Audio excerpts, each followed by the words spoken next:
아이폰을 주머니에 넣고 다니면서 편리하게 웹 검색, 게임, 소셜미디어로 친구들과 연락하는 데 익숙할 거예요. 하지만 그 안에 숨겨진 기능이 더 많이 있다는 걸 알고 계신가요? 백탭. 아이폰 뒷면에 있는 멋진 애플 로고를 본 적이 있을 거예요. 폰 케이스를 씌웠다면 벗겨서 확인해 보세요. 아마도 이렇게 생각하실 거예요. 아이폰에 분명히 새겨진 브랜드 로고가 비밀은 아니잖아. 물론 특별해 보이지 않겠지만 단지 멋진 장식 그 이상이라는 것을 알고 있었나요? 사실 이건 버튼이에요. 절 못 믿겠다고요? 한번 해보세요. 하지만 전화기를 뒤집어서 버튼을 누르기 전에 설정을 바꿔야 해요. 그리고 이 편리한 기능이 비밀로 여겨지는 이유가 있어요.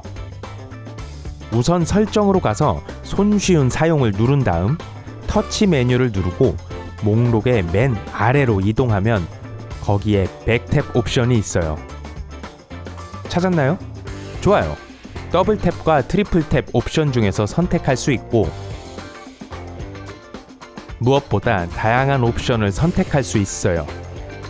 카메라 앱으로 사진을 찍고 시리를 부르고 앱을 전환하고 스크린샷도 찍을 수 있어요. 스크린샷을 찍어야 할 때 양손의 손가락을 어렵게 움직이는 것보다 훨씬 쉬울 거예요. 시리 발음 조정. 시리에게 친구 이름을 대고 전화해달라고 한 적 있나요? 아마도 시리, 선영이한테 전화해줘 라고 말하면 시리가 시오나영에게 전화하는 중이라고 응답할지도 몰라요. 좋아요. 연락처 목록에 시리가 헷갈려 할 만한 어려운 이름이 없을지도 모르지만 연락처에 없다는 응답을 들은 적이 있을지도 몰라요. 시리는 스마트폰계에서 가장 지능적인 디지털 보조기 중 하나일 수도 있고 때로는 약간 잘난 체를 하는 것처럼 보이기도 하지만 가끔은 가장 흔한 이름조차 제대로 발음하지 못하기도 합니다. 만약 이 점이 불편하다면 시리의 발음을 교정할 수 있다는 소식이 반가울 거예요. 가장 간단한 방법은 발음을 틀린 순간에 그 발음이 정확하지 않다고 지적하는 거예요. 그러면 시리가 이름의 정확한 발음을 물을 거예요. 성과 이름 혹은 사람이 아니라면 장소 이름을요. 일단 정보를 주면 시리가 몇 가지 옵션을 생성할 거예요. 그러면 올바른 옵션을 선택하기만 하면 됩니다. 여러분의 디지털 친구가 그래도 어려움을 겪는다면 연락처를 열고 시리가 발음하기 어려운 사람을 선택한 다음 편집을 선택하세요. 발음 나는 대로 이름을 메모 섹션에서 추가하고 발음 철자를 눌러 시리가 올바르게 발음하도록 교육을 할 수가 있어요. 아무리 스마트한 디지털 비서도 가끔 도움이 필요해요. 시리야, 레비오사, 레비오사가 아니야. 측정 앱. 연장통을 들고 다니기에는 너무 번거롭죠? 아니면 줄자를 어느 서랍에 뒀는지 기억나지 않을 수도 있어요. 괜찮아요. 아이폰에는 도움이 될 비밀이 몇 가지 더 있어요. 아이폰에는 목공에 도움이 될 만한 도구가 몇 가지 있다는 걸 알고 계셨나요? 측정 앱을 예로 들어볼게요. 커피 테이블, 책장 또는 소파에서 치수를 재기 위해 더 이상 길고 사용하기 불편한 테이프 줄자는 필요 없어요. 이 앱은 증강현실을 사용하여 휴대폰의 카메라로 주변 사물을 측정합니다. 가장 먼저 해야 할 일은 측정하려는 면적을 앱이 분석할 수 있도록 휴대폰을 이리저리 움직이는 거예요. 화면 중앙에 점이 있는 흰색 원을 찾을 수 있어요.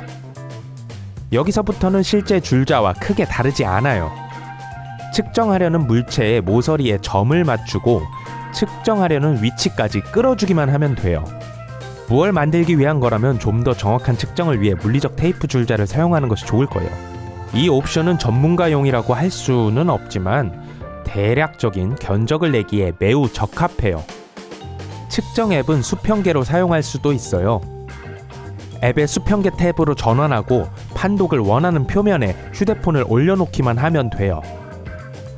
녹색 화면과 제로 판독치를 얻으면 평평한 표면이에요. 이 기능은 나침반 앱의 수평계 기능과 크게 다르지 않으므로 이전에 이 기능을 사용해 본 적이 있을 거예요. 새로운 디지털 연장 덕분에 아이폰이 여러분을 손재주가 뛰어난 사람으로 만들어줄 거예요. 맞춤형 진동 패턴 만들기. 요즘 우리 모두는 매우 빠르고 바쁜 삶을 살고 있어요. 그리고 직장, 영화관, 학교에서 대개 아이폰을 진동으로 설정합니다. 물론 선택할 수 있는 멋진 벨소리가 여러 가지 있지만 주머니에서 흘러나오는 갑작스러운 선율이 주변 사람들을 산만하게 할 수 있어요.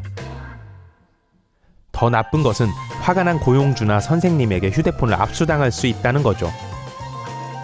다행히 진동 옵션을 선택할 수 있어요.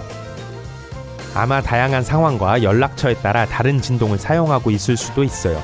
하지만 그중 어느 것도 딱히 마음에 들지 않는다고요? 애플은 이에 대한 해결책이 있어요. 아이폰의 또 다른 숨겨진 기능은 맞춤형 진동 패턴을 만들 수 있다는 거예요.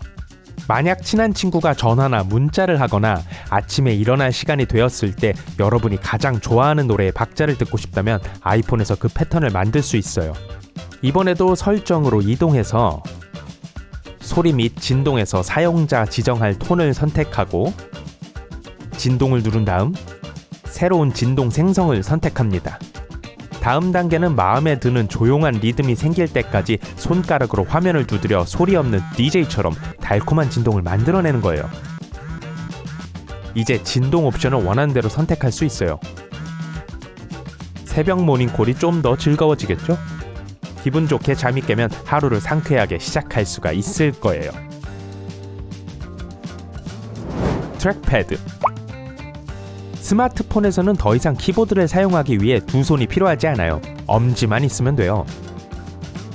하지만 오타가 생기기 쉽고 휴대폰 화면 하단에 있는 키보드 위에 모든 글자가 한꺼번에 들어갈 수는 없기 때문에 여전히 좀 짜증이 날 수 있어요. 긴 글을 타이핑하다가 오타를 발견합니다.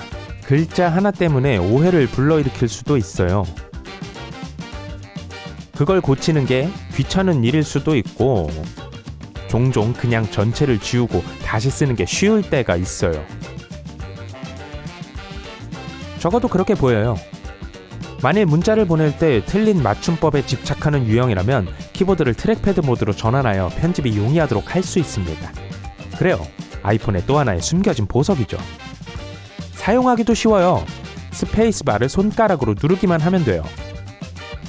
다른 모든 키가 회색으로 표시되고 커서를 원하는 위치로 이동할 수가 있어요.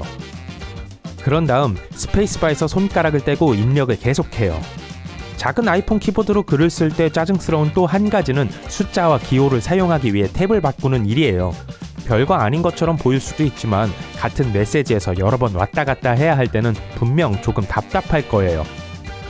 하지만 아이폰 키보드에는 이를 쉽게 해주는 또 하나의 숨겨진 기능이 있어요. 숫자 1, 2, 3 탭을 꾹 누르고 있으면 숫자 및 기호 탭이 나타납니다. 이 탭을 누르고 있으면 해당 탭이 열린 상태로 남아있고 손을 떼면 문자로 돌아가요.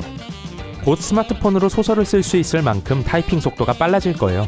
두 개의 플라스틱 컵 사이에 끈을 묶어 집 반대편에 있는 친구와 이야기를 해본 적이 있나요? 그 당시에는 꽤 멋지다고 생각했겠지만 실 전화기는 날씨를 알려주거나 이메일을 보낼 수 없어요. 확실히 그동안 많은 발전이 있었어요. 솔직히 스마트폰 이전의 삶을 상상할 수 있나요? 스마트폰은 거의 우리의 옷이나 신발과 같은 것이 됐어요. 가장 일관된 액세서리죠.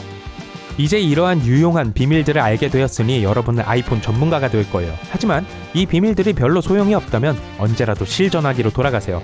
적어도 충전할 필요는 없을 거예요.